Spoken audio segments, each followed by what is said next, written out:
Welcome back to Evolve. Today we have the honor of speaking with Jaquest, who is a YouTuber, singer, and we're going to be hearing his story about discovering his Ghanaian roots and meeting his secret family. Hi guys, I'm Joseph Kwame Jaquest Ateng, but I go by Jaquest. I am a singer and YouTuber, and I have just finished a new YouTube series called Hidden Roots, which is all about my dad who came from Ghana and all the things I found out about him after he died, and my quest to track down my Ghanaian family and the whole experience and journey that I went on once I went to Ghana to meet them. Jaquest, thank you so much for your time today. Thank you for having me. Pleasure to be here. And yeah, before we start, could you just give us a brief introduction? So I am a singer originally from Wolverhampton. Grew up in Wolverhampton in the 90s. My dad was from Ghana. My mum is white British. I am a YouTuber as well. And I put a series together called Hidden Roots, which is all about what I found out about my dad after he died. And basically, he'd been keeping a lot of things hidden from me that I hadn't known when he was alive. And it sent me on this rabbit hole of a quest to find out more about his life and more about where he'd come from and who he really was. And then also to try and track down my dad's Ghanaian family, because he was from a huge family, but he never spoke about them. He was always very guarded, very secretive about his past. And I decided that I wanted to look into that and find out more. So the series called Hidden Roots out on YouTube is all about the discoveries that I made and how I found my family. And it's a fascinating story. So let's go right to the beginning then. I'm not sure. Is the beginning your childhood, or is it that even before then with how your dad came to the UK? Where would you prefer to start from? The beginning of everything starts in the 90s. That was me in Wolverhampton. Growing up with my mom and dad, they raised me together, but they were never really together. So I think they stayed together because they didn't want me to have to choose between one or the other, but they were never really a couple. And when I went to secondary school, they separated, they went their separate ways. I went to secondary school in Wolverhampton as well, and then went off to uni. And it was quite soon after I came back from uni that my dad started to get sick, and he had prostate cancer. And within about 6 months of that diagnosis, he had died. And my mom suffers from some mental health problems. So it was kind of left to me to deal with everything after he died, because my mom wasn't in a place to deal with it. So I was dealing with things like probate and the will and clearing out my dad's house and all that kind of stuff. So I was clearing out his house after he died. And he was a hoarder. So the bedroom was full of papers, like work papers and files and all kinds of stuff. And while I was going through that stuff, deciding what to keep and what to throw away, I found his Ghanaian passport, his original Ghanaian passport, which I'd never seen before. And in the Ghanaian passport, it said that he was born in 1936. And I was like, 1936? That can't be right, because that would make him 75 years old. And I was pretty sure, we were all pretty sure he was 64 when he died. 64 was the age on his death certificate. And the date of birth on his death certificate was 3rd of November, 1946. But his date of birth in the passport was the 3rd of April, 1936. I was like, this doesn't make any sense. So I had to do some digging. I spoke to his old employers, and they confirmed to me that they had found this information out themselves, and they'd actually had to force him to retire, because he should have retired at 65, but he was still working when he was 73, because he tricked them into thinking he was younger than he was. And when they found out, they were like, well, you've got to retire. We can't keep on employing you. So they confirmed to me what I had the suspicion of, because I'd found the passport, which is that actually he was 10 years older than we'd always thought he was. His birthday wasn't his real birthday. So we celebrated his 50th birthday. I remember celebrating his 50th birthday in November, but actually that was just some random day in his 60s. He was living a bit of a different life in the age department, but also that got me thinking, like, well, what else might he have been hiding? So I kept on looking through the papers, and the next thing I found was a marriage certificate. But my mom and dad were never married. So I was like, who was my dad married to? And in the marriage certificate, this woman named Irene, they'd gotten married in 1974, way before he ever met my mom. And he'd never told me about that. I spoke to my mom. He'd never told her about it.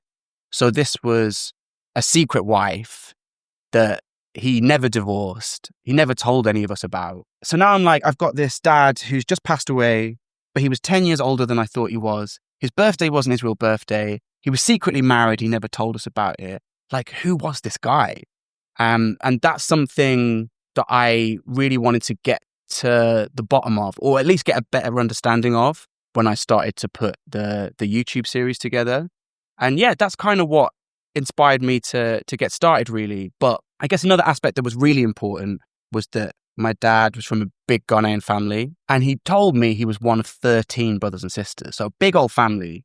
But that was all he told me. Like, he didn't tell me what their names were. He never showed me a photo of them. He never told me what they were like. If he ever spoke to them, he didn't tell me about my granddad or my granny. So I knew that he was from this different culture, but I never got to experience it. I never got to know about the family. I never got to know about Ghana because he wouldn't talk about Ghana. He wouldn't talk about the family. And I don't know what it's like for you, but when you're in a family, there are certain things that you just don't talk about. And everyone knows something's up. There's more questions to be answered, but you know it's not worth it. You don't prod the bear on certain things. And that was one of those things where I think me and my mum wanted to know more, but we knew it wasn't something that we talked about. So we just didn't talk about it. And then when he died, not only did I find this passport and I found this marriage certificate, I found a box under his bed. And in the box were old photo albums and letters and all these little clues that pointed to this family in Ghana that he'd never told me about. And I think I'd always thought in my mind that maybe he just had no relationship with them. Maybe there'd been like some terrible split and he'd had no contact with them. But all the stuff under his bed suggested that he had been in contact with them because he was sending letters to them and getting letters back. And he really cared about them because all these photos had been like carefully cut out and stuck into place. Like, there was real like affection in the way that he'd kept hold of those memories. And it just got me thinking like, well, that's his family, but that's my family too. And I would love to get the opportunity to find them and to ask them about what my dad was like growing up and just to make a connection with them. So that was what inspired me to go off and find out more about who he was and also to try and see if I could find the family.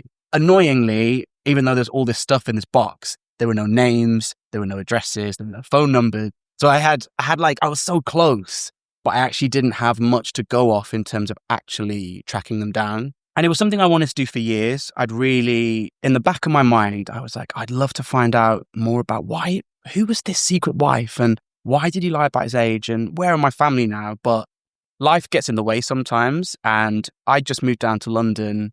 I just decided that I was going to make it as a singer. Like, that was it. That was what I was going to do. And that took a lot of time and a lot of energy.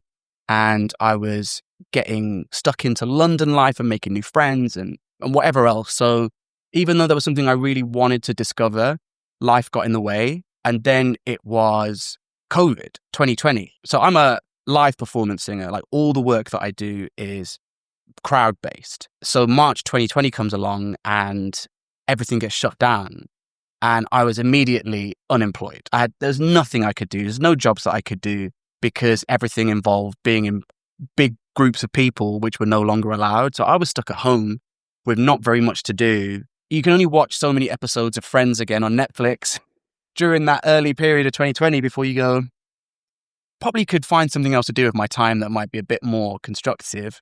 And I started thinking back to that box and my dad's bedroom and all the stuff that I discovered. And I was like, well, if I can't do it now, when I've got all the time in the world, I'm never going to do it. So COVID and the lockdown was the thing that made me finally go, right, it's time to really investigate this and push it as far as I can and see if I can find the family. So I started doing that and looking into it. And quite early on in that process, I was like, I think I'm going to I think I'm going to film it. And I don't even know that I definitely thought it was going to be a YouTube series. I just wanted to have a record for myself of all that I was doing. And because it was basically the only thing I had going on in my life for about 6 months because there was nothing else to do, it gave me a project and like a focus, a reason to get up in the morning, apart from to watch more episodes of Friends on Netflix. So I started filming it. And then before too long, I was like, I think I'm going to make this into a series. And yeah, that's what I did. And that's how Hidden Roots was born, essentially. So the first series came out 2 years ago, I think. And it kind of explains everything that happened, everything that I've just told you, basically. And what I did in that series was I tried to retrace my dad's footsteps from Ghana to the UK. I was interviewing his old work colleagues. I was trying to find old school friends, anyone that had known him, to see if there were like any little breadcrumbs that would lead me to his wife or lead me to the family. So that whole first series is me like trying to get to a point where I could find the wife or the family. And I didn't find my dad's wife in that series, but I did find a cousin of mine, finally. Idiot. Finally. Finally happened. Edward! Hey, how are you? All right. How you doing? I'm good. Good to see you. Good to see you. Oh, man. Wow. Who lives in Peckham, which is hilarious because I was living in Brixton and I've been living in Brixton for nearly 10 years and he'd been living in Peckham for 20 years. And I'd been on this search. I'd been looking in America. I'd been looking in Cairo, in Egypt. I'd been looking in Ghana. And my cousin was 20 minutes down the road the whole time. Down the road, wow. So that was the series 1 of Hidden Roots. And that's where I finally found a cousin and got a real connection to Ghana and an opportunity to potentially then go off to Ghana, meet the family and find out some more from the people that knew him there. Yeah, incredible. I mean, I want to ask more questions about like your childhood, but I feel like let's finish the story first in terms of, so you met with the cousin, then how did that lead you to then connecting with more of the family? That was the first person, right? Yeah, that was the first person. So that's my cousin Kojo. And he knows all the family in Ghana. He's in like regular contact with them. So once I met him, he was like, well, you've got to go to Ghana. Like everyone knows about you now. They know you exist. They know you've been looking for us and they're all really excited to meet you. And I think it would be a really positive thing for you to go out and do it. And I was like, yeah, that's such a great idea. Like I would love to do that. And he helped put a plan together with one of his brothers who lives in Ghana, cousin John.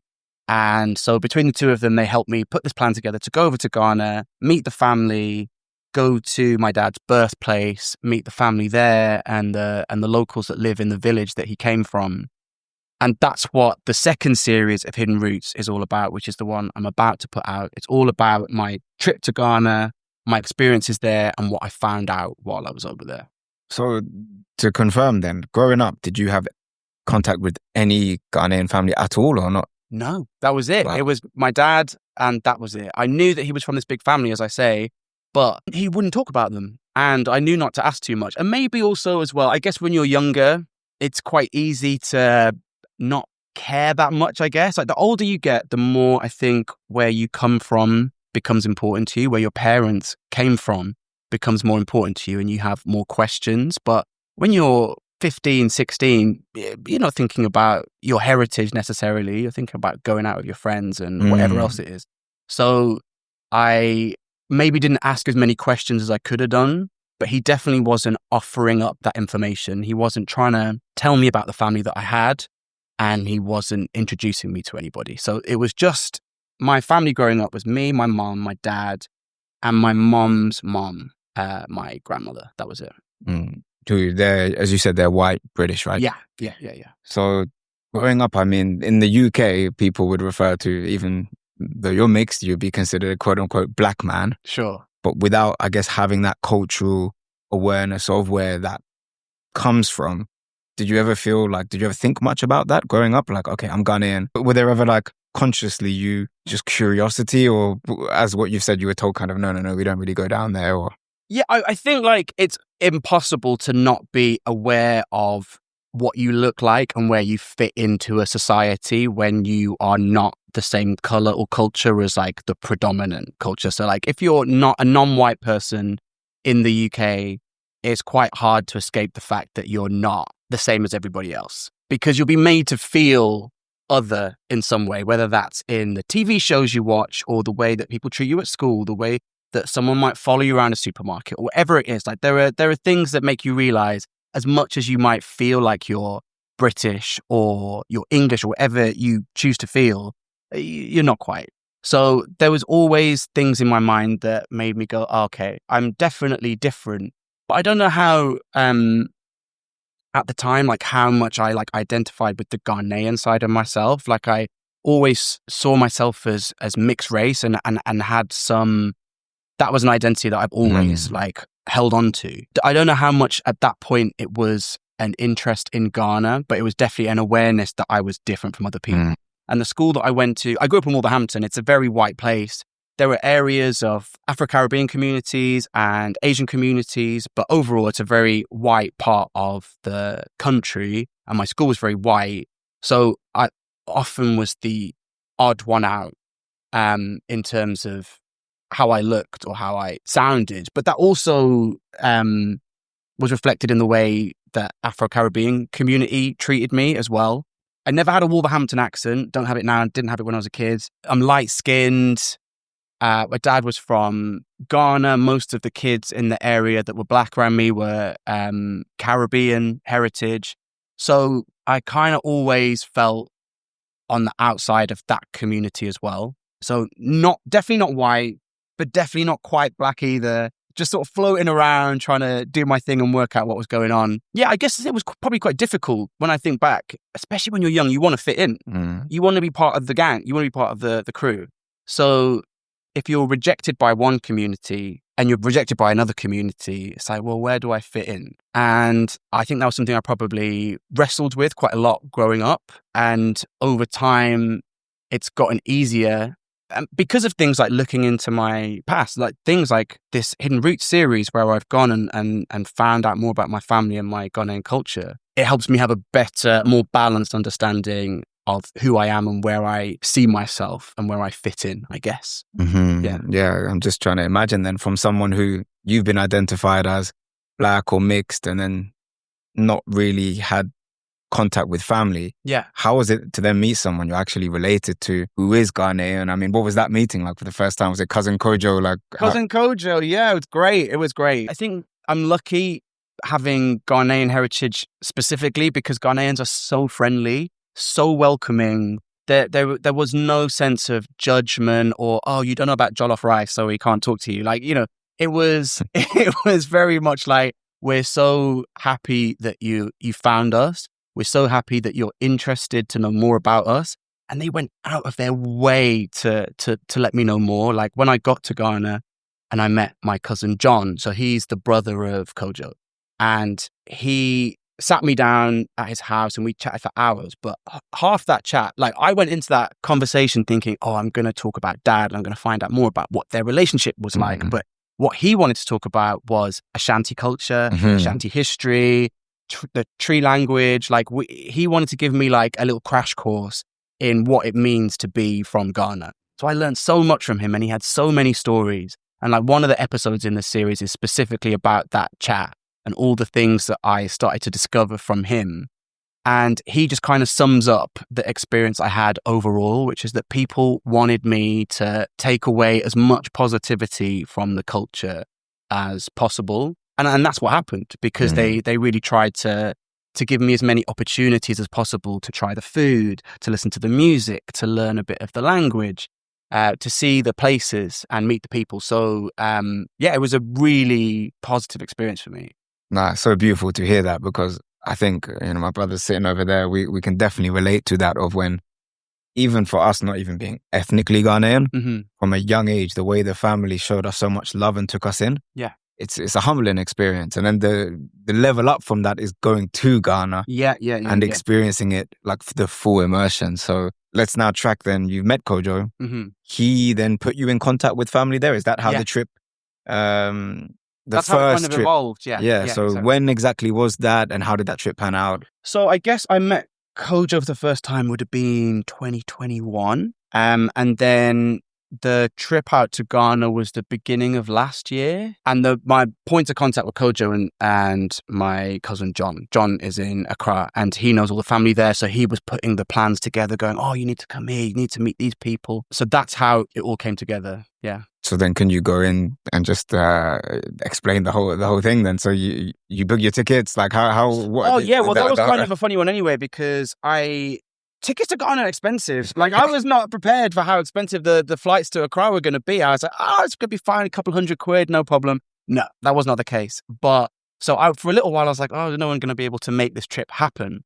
But around Christmas time, because I'm a singer, I got asked about doing a New Year's Eve gig in Qatar. And obviously, if I'm flying out to Qatar, they've got to fly me from London to Qatar and then Qatar back to London. So I was like, well, can you fly me London to Qatar, but then Qatar to Accra afterwards? And they were like, yeah, fine.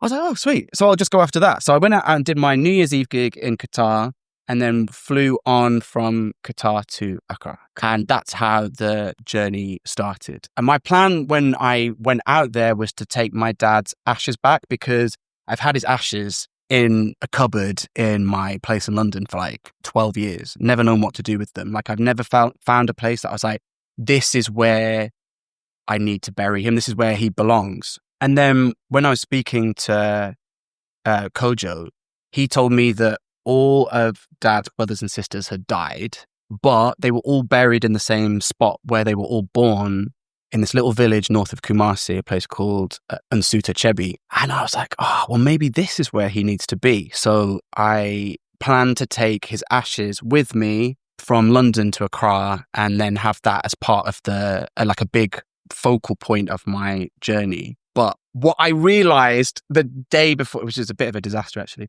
the day before I was flying to Qatar for my New Year's Eve gig, I was chatting to a friend and explaining what my plan was. And she was like, oh, I'm amazed that it's so easy for you to just take ashes onto a flight without paperwork or whatever. And I was like, what do you mean paperwork? I just thought I could take it. And she was like, I'd check that out. So I went onto a website, was looking up, transporting human remains. And it was like, no, you can't do this. You need to have a cremation certificate, an original death certificate, this, that, and the other. So I had to, at the very last minute, change my plans and leave his ashes at home.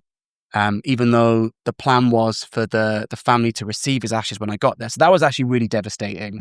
But it was because the trip to Accra was super last minute. Like I wasn't expecting to get this New Year's Eve gig. I wasn't expecting that they were going to be like cool with me flying on to Accra afterwards. And because it was so last minute, I wasn't able to take his ashes back with me in the end. So I am planning another trip out to Accra this year or maybe early next year. And I've got the paperwork now so I can take the ashes back and get him buried with his brothers and sisters, which I think would be a full stop on a journey that's been going on for a while now. Mm-hmm. So then let's go back to, was it 2021? Yeah. How was it to take like your first steps into Ghana, and what was that world like for you? Because it from basically almost not zero, but a very relatively not so immersed in the culture at all growing up. Yeah. Like, I mean, you can get tastes of Ghanaian culture even in the UK. Yeah. You're going from 0 to 100, right? Zero Like, to 100. coming off the in at plane. The deep end. Yeah. So how was it? You take those steps off from Qatar, from Doha to Accra.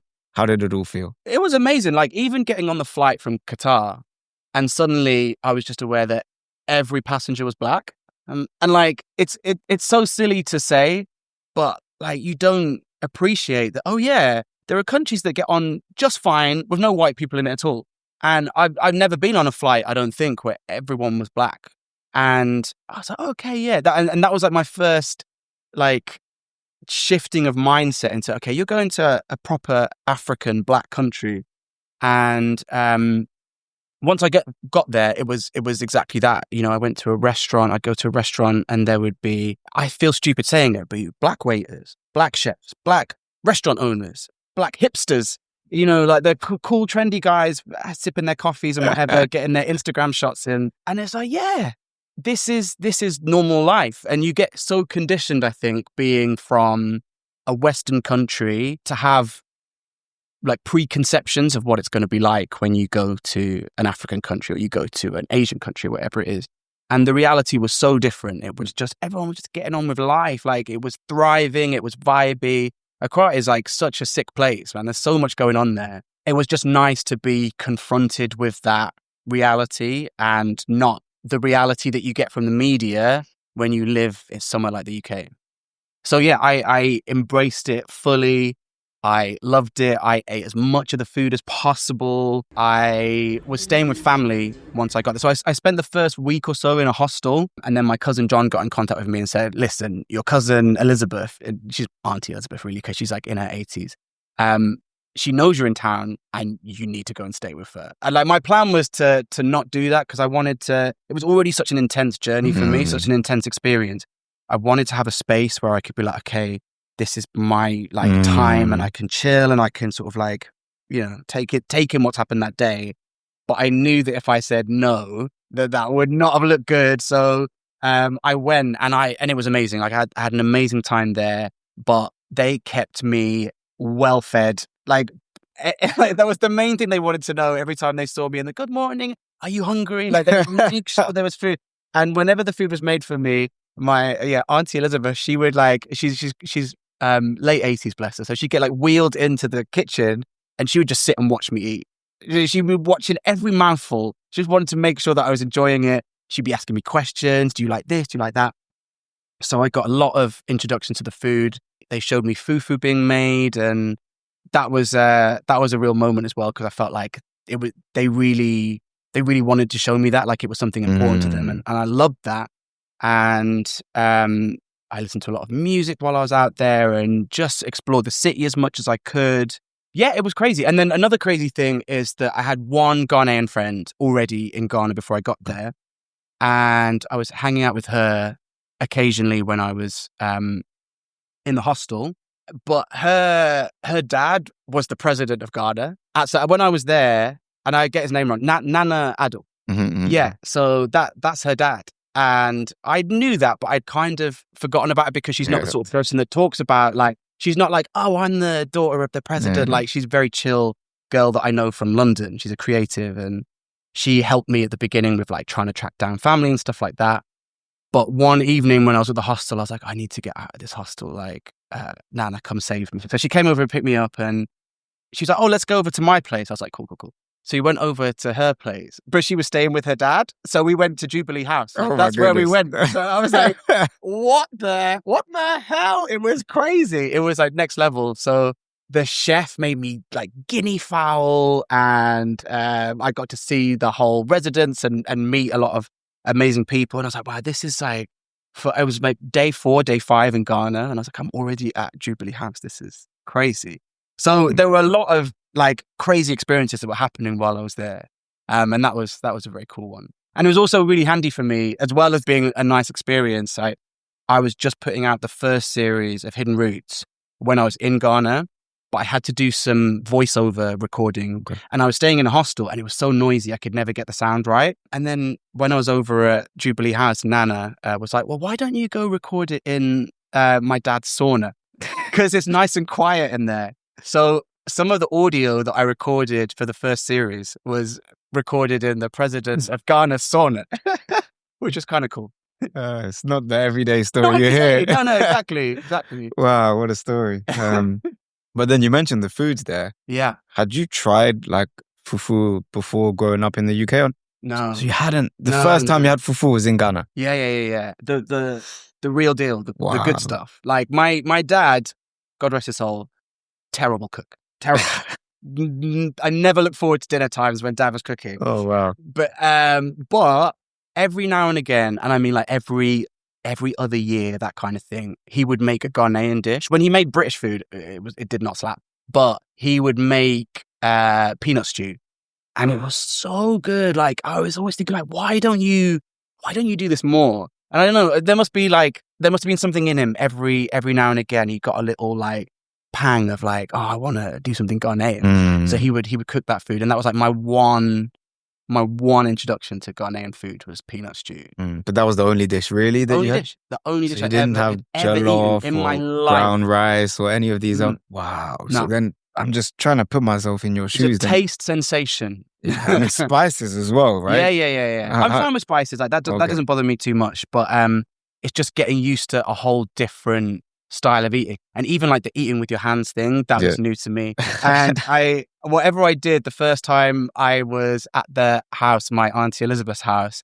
the food was presented on the table. And I ate it with the wrong hand. Because the wrong hand you're supposed to use for the toilet. They're laughing at me. And I was like, oh, I'm done. I've just started eating. And they're like, that's not the hand that you use here. So like every day was a learning experience. But I was here for it. Like, that was why I was there, was to you got to be able to make mistakes and get to try things, and you're finding your way, and you're eating the food with the wrong hand, and you're getting this wrong, you're saying this wrong. But like over time, you just get a better feel for the place. And by the end, I felt comfortable. I mean, the beauty of this story from my perspective is that, okay, I, for example, was exposed to the culture and the food from a young age, but the fact that you were not, but then are now so open to it is quite rare, I would say, especially for people in the UK. I found that sometimes it's either you were raised in the culture and you're aware, you're into it,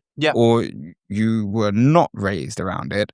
And then a lot of people kind of stay in their lane. Yeah. So what do you think was the catalyst, I guess, for you saying, okay, you found out about your father's family, but then this openness is fascinating. Where do you think that came from? I don't know. I think there's always been something that's in me that I'm open to trying new things. I'm not someone that's like set in my ways. Like I got a lot of opinions, but disclaimer, those opinions aren't always based on facts. And, I'm also quite open to getting things wrong and having to change things up a little bit. So I grew up in a household that felt pretty white, pretty British white. And that was my experience of life. Like I went to a school that was full of a lot of white kids, and I went to a uni that was like a very like, there's a lot of posh white kids about. And so that was like my experience of life up until that point. But I was always open to knowing more about where I came from, where my dad came from. And as soon as I started getting a little taste of that through the photo albums that I found and stuff like that, like I wanted to find out more.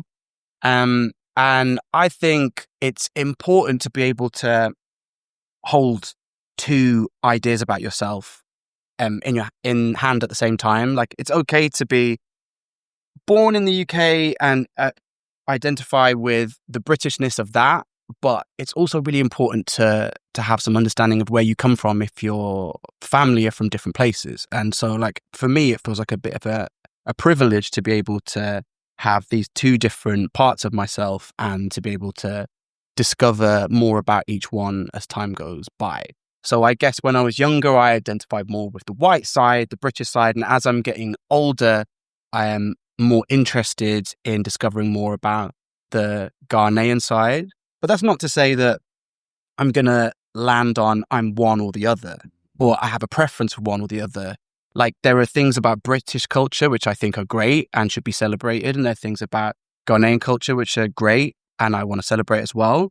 And then the opposite, there are things that are not good about both those cultures as well. And I'm not someone that needs to be tied to something just for the sake of having an identity. I can see the good bits here and the good bits there. And if I have the opportunity to have a bit of that and a bit of that, I'll take both. I'm greedy. I'll have it all. It's in line with, it's quite a common theme we have with mixed individuals or people, even if they're not ethnically mixed. Yeah. At a young age, it can be confusing. You said, I'm not black enough for the black kids. I'm not white enough for the white kids. But then with this approach of, okay, I'm going to look in and study, I feel like as you get older, privilege is the word, right? Yeah. You can go to a completely different part of the world, feel at home, embrace differences. For me, that's just what life's about. It's such a beautiful thing. And I feel like you can build on that. Even one day you might go to another country that you didn't have any connection with, even if you don't have family from there. Yeah. If you have that openness, you can go to, I mean, you mentioned, what was it, El Salvador? Or, you can go to somewhere completely different and you show that love and respect to people. That can also become a part of your life in the future. So yeah, what a story. Yeah, I think it's like it's so worth being open to other cultures, whether they're yours or whether they're other people's, because there's so many positives that we can gain from other people's experiences and cultures. So I'm all about that.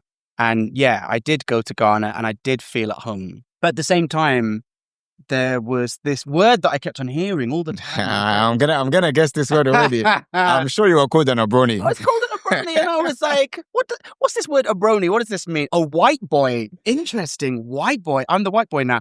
So I did go there, and I felt at home, and I was welcomed, and it was all love, and it was all positive. But it was interesting to me that now, for the first time in my life, I was the white kid.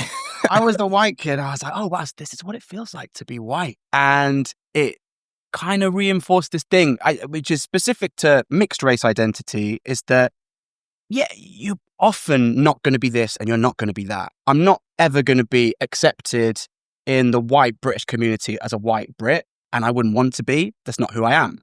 I'm not ever going to be accepted as a black Ghanaian in Ghana because I'm not. And so, that comes with its own implications and realities as well. Like, to be mixed is to sort of move around the world in a way that is a little bit different. And you maybe don't belong to this and you maybe don't belong to that. But it actually gives you the agency to choose who you want to be and identify how you want to identify. And for me, that's a real privilege, because I don't feel that I am committed to one thing or the other. I get to decide who I want to be and then move forward with that. And that's one of the things I took away from the whole experience that really stuck with me, I think. Yeah, I mean, the follow-up question you've touched on there, but to go a bit deeper would be, after that trip then, how do you think it's actually changed you as a person? Yeah, that's the big question, isn't it? I mean, it changed my relationship with my dad, because when I first started to discover that he had hidden things about his life and he hadn't been so honest with me, I kind of felt betrayed by him, and I felt a little bit disconnected from him. But then going on this journey and finding out more about where he came from, meeting his family, getting an understanding of what it was like for him as a kid.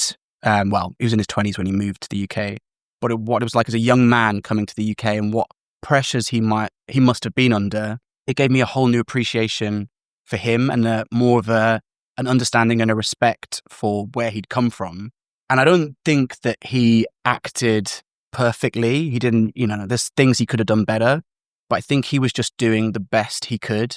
And this is something that I think you realize about your parents the older you get. Like, when you're a kid, you look at your parents and you see them as kind of like these faultless people. Like, they're the ones in charge and they know exactly what's going on. They know exactly how to deal with everything. They're the points of authority.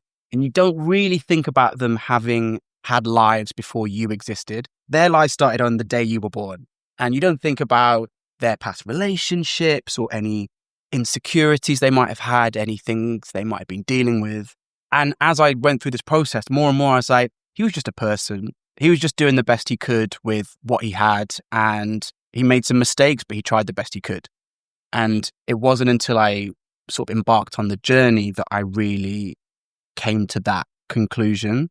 So it's been really helpful for me, the whole process, in just getting to a point where I'm at peace with who he was and the mistakes that he made. I don't judge him for them in the way that I did when I found them out.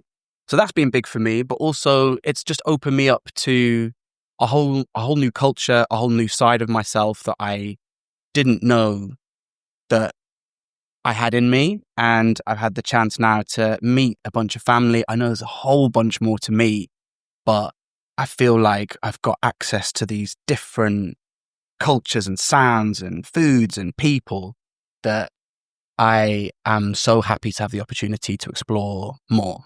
It hit me when I went back, because as a kid, my granddad would sometimes spend like 6 months in the UK, 6 months in Ghana. And because I hadn't been there before, you just see he's away. Like, what's there? Yeah. What's so special about there that is keeping him there?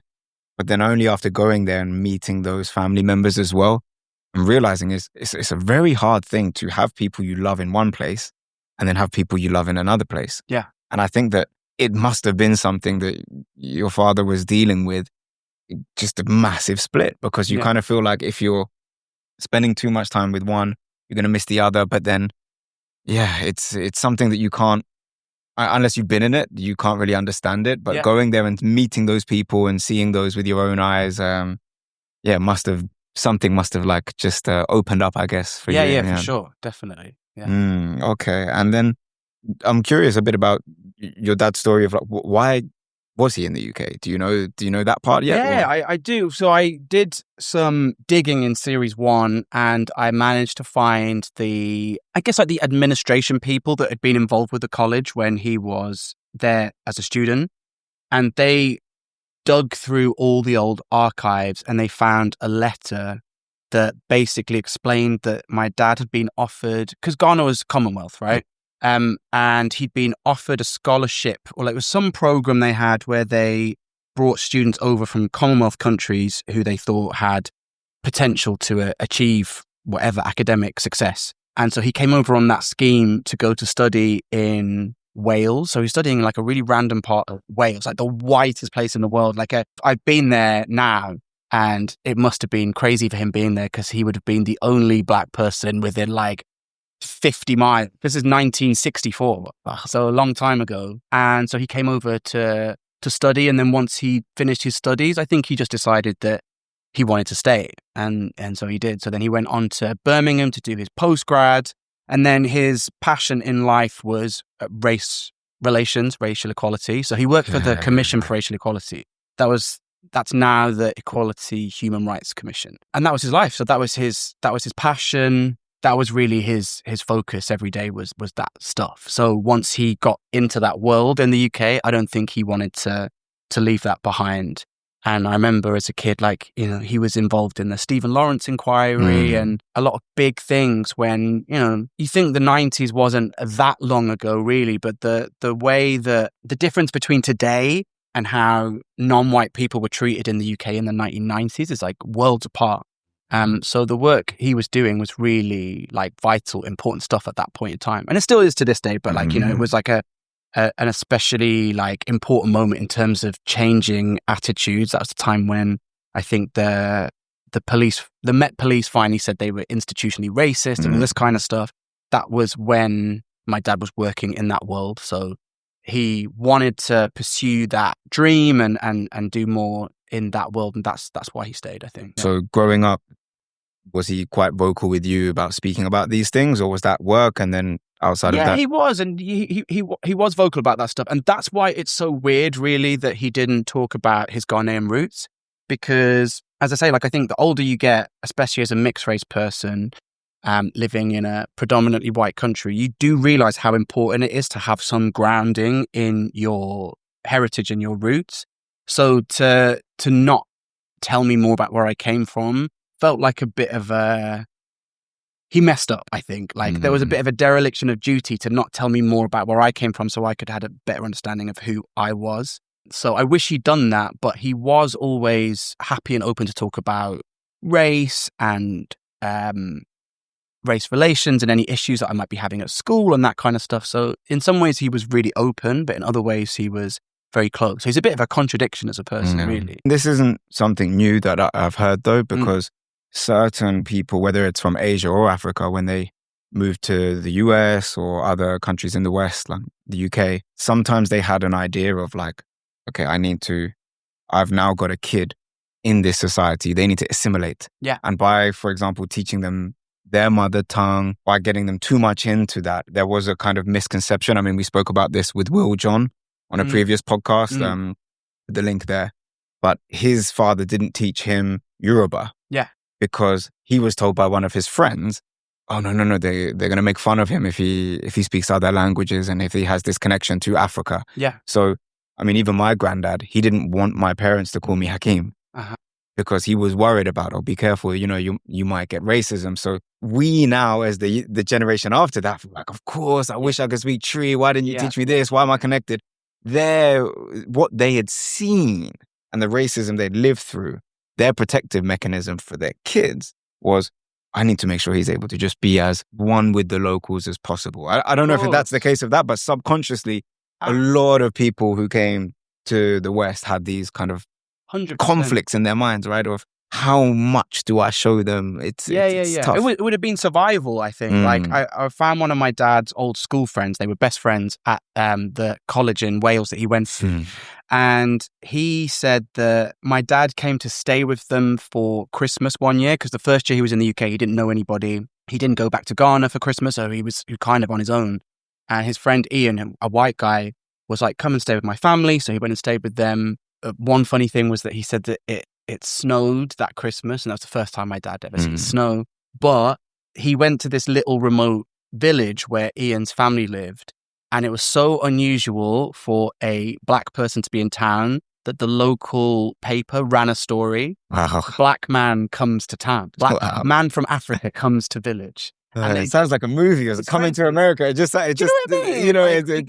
can't even imagine living in a world where something like that would happen. Like the press came down, they took a picture of him. It was in the paper. They interviewed him. Just like, look. But it wasn't malice though. It was curiosity. No, it wasn't. Exactly. Obviously, that doesn't help someone feel like integrated to be interviewed for existing. Oh wow. But that was the reality of what he was going through. So I totally understand. You know, people deal with like degrees of that kind of stuff. And that's a relatively kind of funny example of it. But it can go all the way over to much more aggressive and negative, destructive stuff. So if you came over to the UK in the 60s or the 70s and you were used to, you know, police brutality or real hardcore discrimination in your work or whatever else, it makes sense that you would take that with you and go, well, actually, I need to keep some of these aspects of myself hidden and less, so that I can survive in this culture.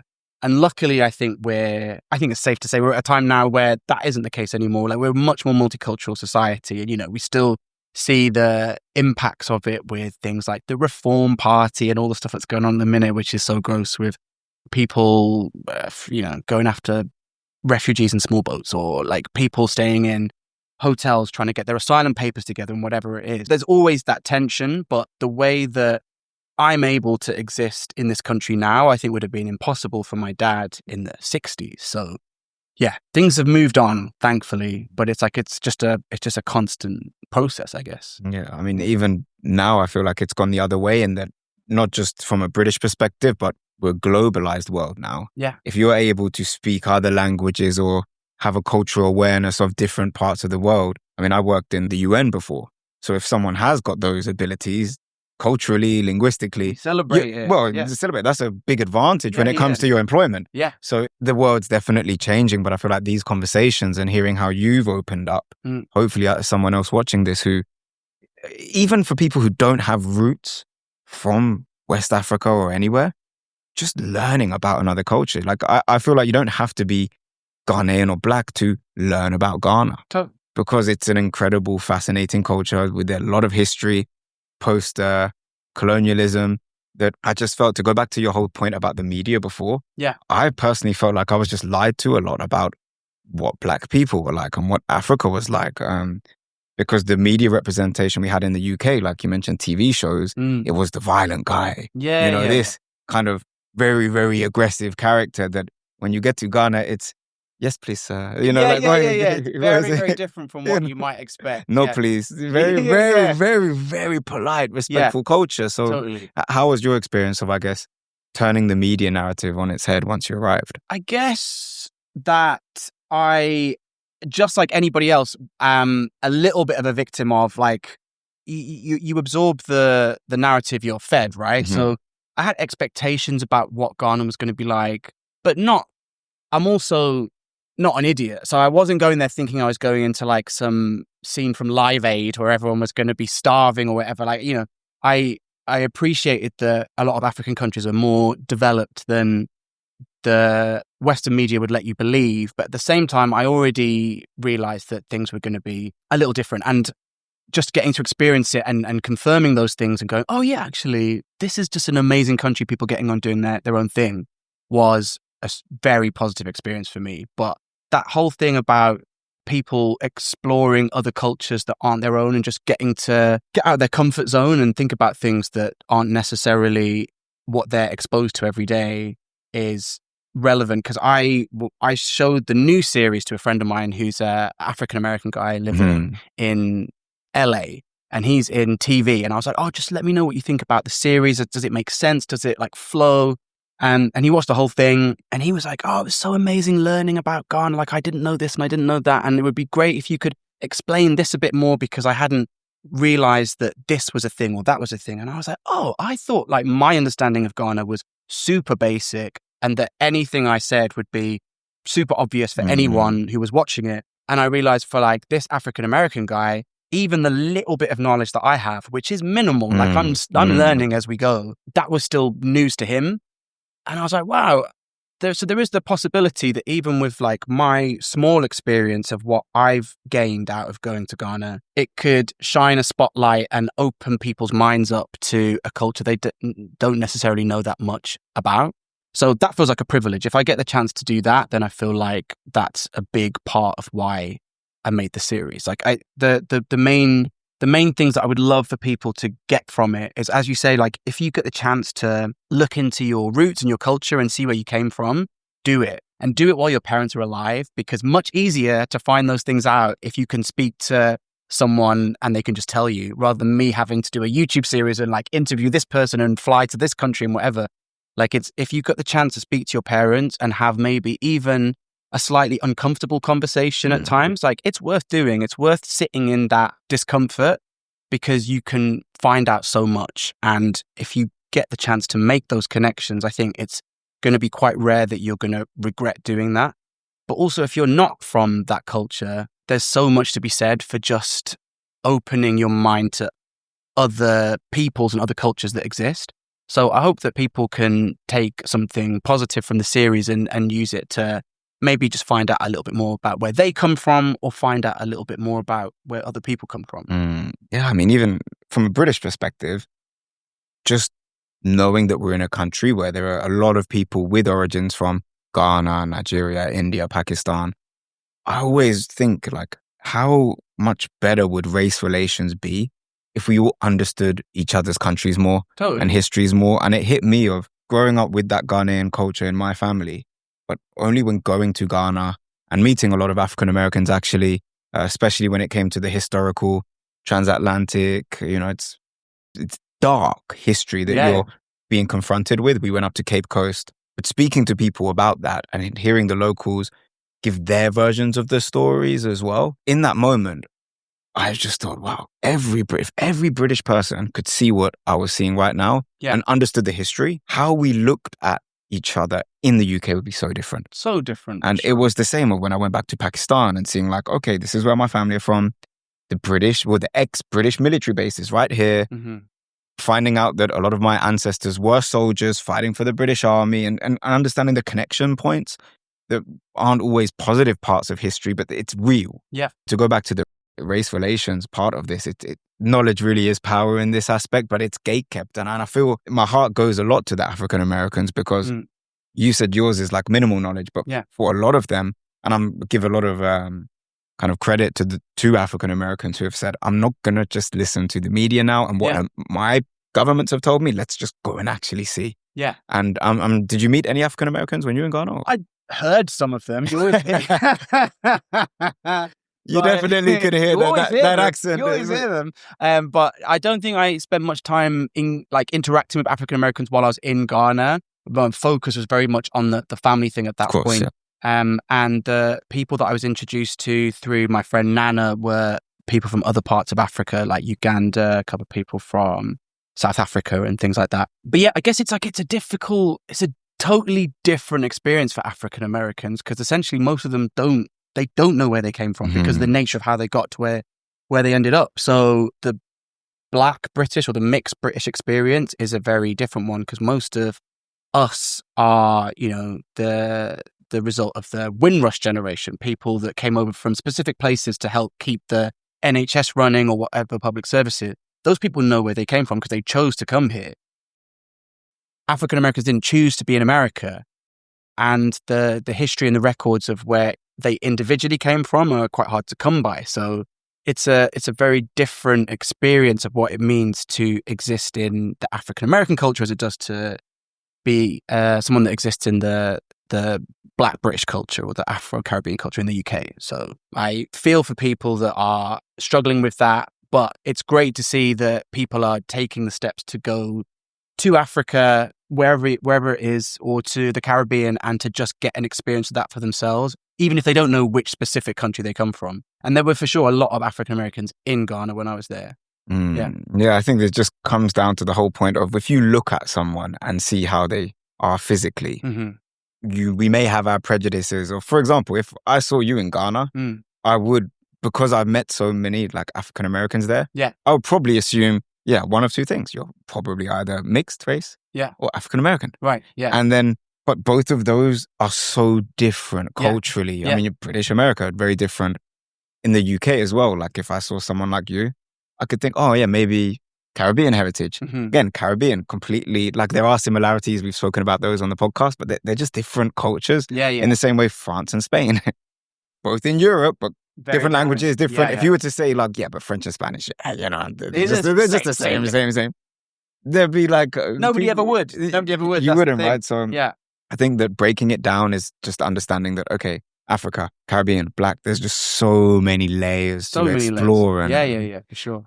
One parallel is that my granddad, I mean, they say, and I'm saying this with the utmost respect, but they say that Black don't crack. And my grandfather looked a lot younger than he was, and he told my nan, my grandma, that he was the same age as her. Right. Until one day she found his passport and said, "Oh, they made a mistake on the date." No mistake. And then he just laughed, So, but then kids later, families and everything. So I don't know what it was with the... I think it's super common. I remember like one thing that was funny when I put the first series of Hidden Roots out, when I'm like explaining this thing about the shock of finding out my dad was older than I thought he was and with different birthday. The difference in reaction from my white friends and my Black friends. My white friends are like, "Oh my God, I can't believe he lied. How could he do that? Terrible." And my Black friends were like, "Yeah, my uncle did that. My uncle did that. My granny did that." Like they didn't have necessarily the documents when they came over. And so they chose a date that they wanted to use, but they never really knew how old they were, or they had a totally different name on the passport to the name they always went by in their lives. And I think especially at that time, it was just a lot more common than we realized. Certainly that I realized. So I don't think my dad was actually that uncommon. I don't think it's like not uncommon from your granddad's perspective either. And that in and of itself was pretty eye-opening for me. I came at it, the discovery, from a very white British place of like, I can't believe he did this to me. But I just think it was a lot more common back then.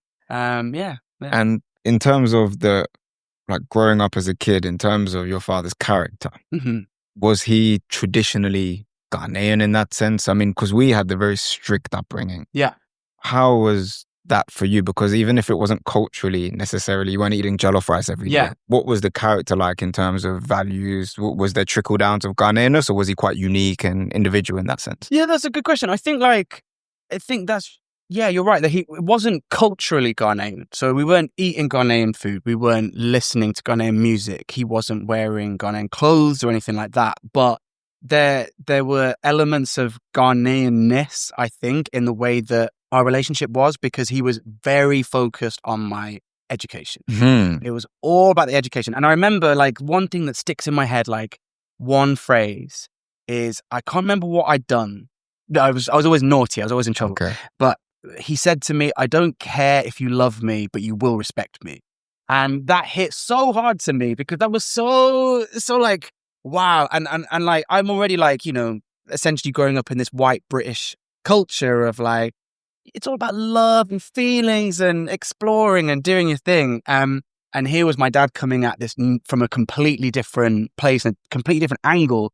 And I was like, oh, wow, I don't know how I feel about this. And I don't like this very much. And it was about, he wanted to impose his authority. He wanted to make sure I got a good education, but he wasn't necessarily so interested in my feelings or like who I hung out with at school or what, like that kind of stuff wasn't his focus. His focus was on me getting a good education, getting a good job, playing by the rules and respecting him and respecting authority. So even though that wasn't explicitly him saying, I'm giving you Ghanaian values, I felt like I can look back and say they probably were Ghanaian value, Africa value. first Definitely. generation immigrant values, people come over and they just want the best for their kids. They want them to get on to have the things they never had.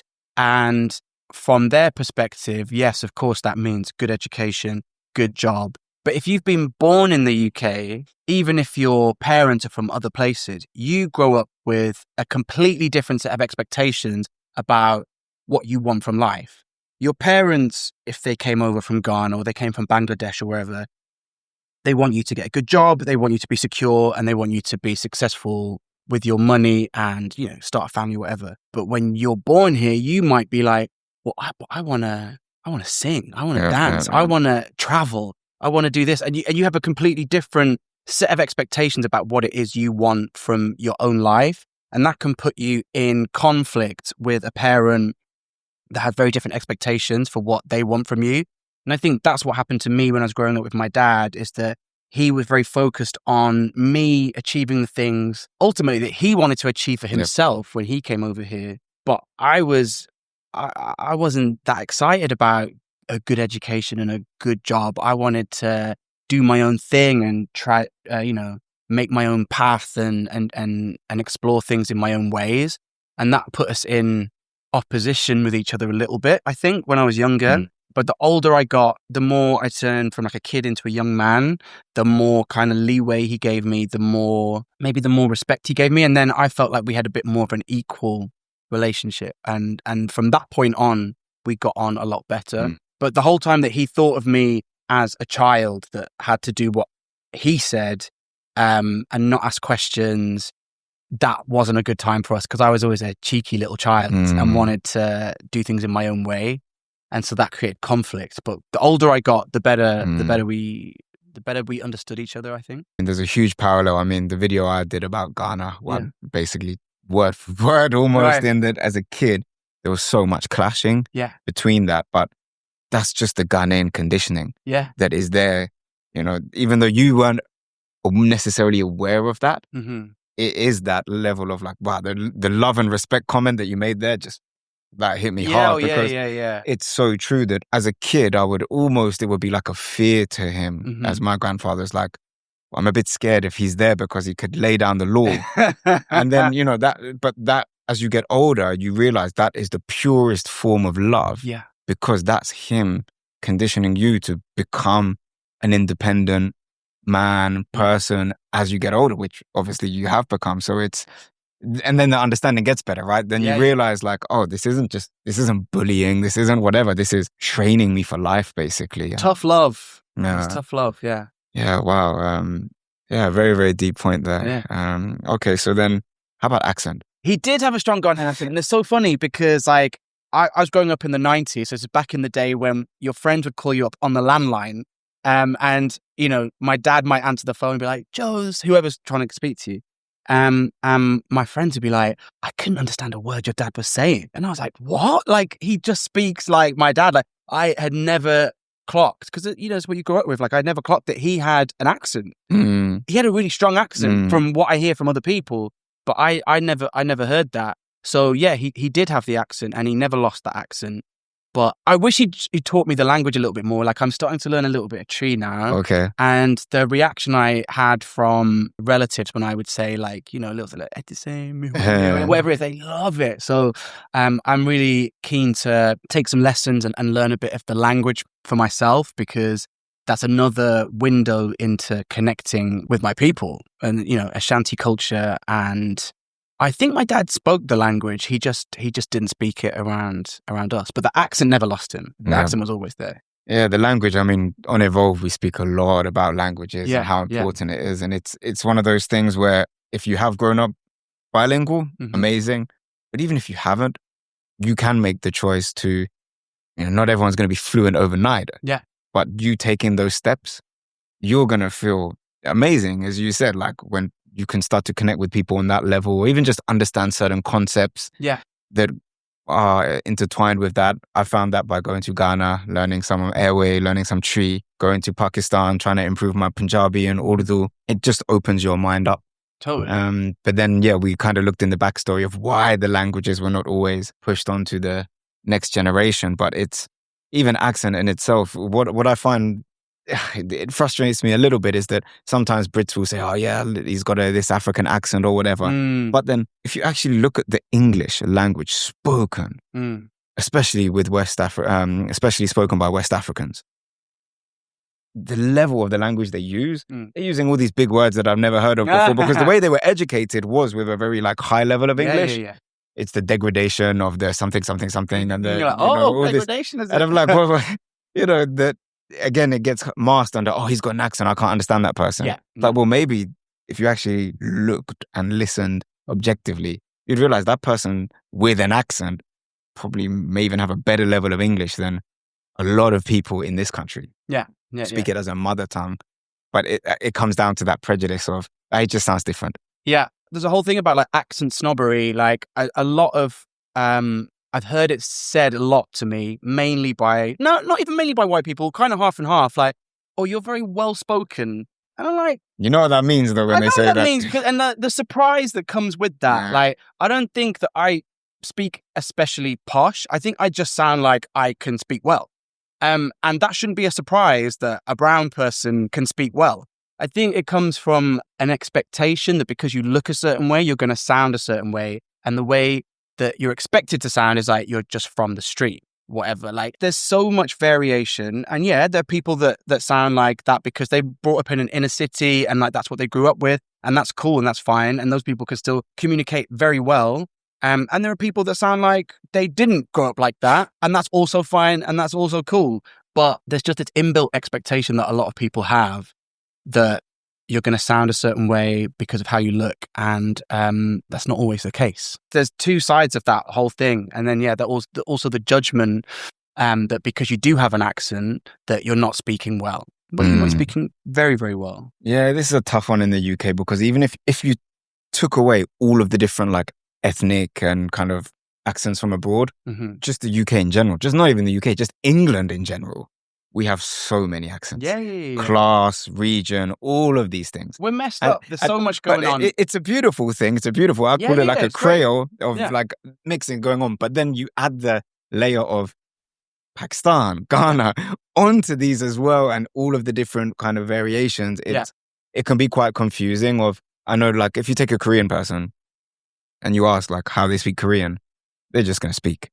Whereas I know probably you probably do this subconsciously now, but you will most likely make a calculation in your brain that, oh, I'm speaking to this type of person. I need to speak in this way. Oh yeah, I need to do this. Switching. I need to do this. Part of day-to-day life, which is so like normal for me and probably normal for you, but for a lot of people in the world, it's I'm in Thailand now. I'm going to speak Thai. Yeah. I'm in Japan now. I'm going to speak Japanese. I'm not like going through all these calculations just to make this person feel a bit more comfortable or whatever. And it's a beautiful thing, but it's very tiring as well. Totally, yeah. And you take it for granted, but it's something that you do almost every day, depending on who you're speaking to, because you don't want to freak someone out because you're talking like this, or you don't want to not fit in with these people because you're talking like that. So yeah, it's a constant like negotiation of what's my environment and how am I going to communicate, I think. Sure. Well, yeah, Jaquest, we've covered a lot today. I'm trying to think of any particular final kind of thoughts from today's discussion moving forward with your upcoming content as well. Have we missed anything, or is there any kind of final? I don't know. I'm really excited to put this new series of Hidden Roots out. So I would love for everyone to go watch it at Hidden Roots on YouTube. And I just hope that it inspires people to look into their own past and their own family histories. Doesn't matter where you come from. I think there's always so many interesting things that you can find out about yourself by looking at your family and where your family come from. So that's one of the things I hope people take away. And yeah, I guess that's probably the main thing. Go away, enjoy the series, look into your own past and speak to your parents, speak to your families, have those awkward conversations and just see what you can find out, because I think you'll gain a lot from it. I mean, you mentioned that your late father was very passionate about race relations. And I truly believe that conversations like this, one at a time, can challenge the prejudice inside people, whether they're black or white, to just understand each other a bit more. So the Totally. legacy is definitely going strong there. Love that. Amazing. As they say in Tree, medasing. I mean, that's it. Thank you very much for your time today. Of course, Jaquest's YouTube channel, Hidden Roots, everything's going to be up there in the screen and in the description box below. And to those watching at home, we want to hear your thoughts on this. Can you relate? Let us know. Do you agree or disagree with anything we've said in this video? We want to hear everything in the comments below, where you're watching from. And of course, if you did enjoy this, please do consider subscribing, as it helps us to make more content like this. Click the like button, share it with anyone else you think would benefit. But until next time, thank you very much.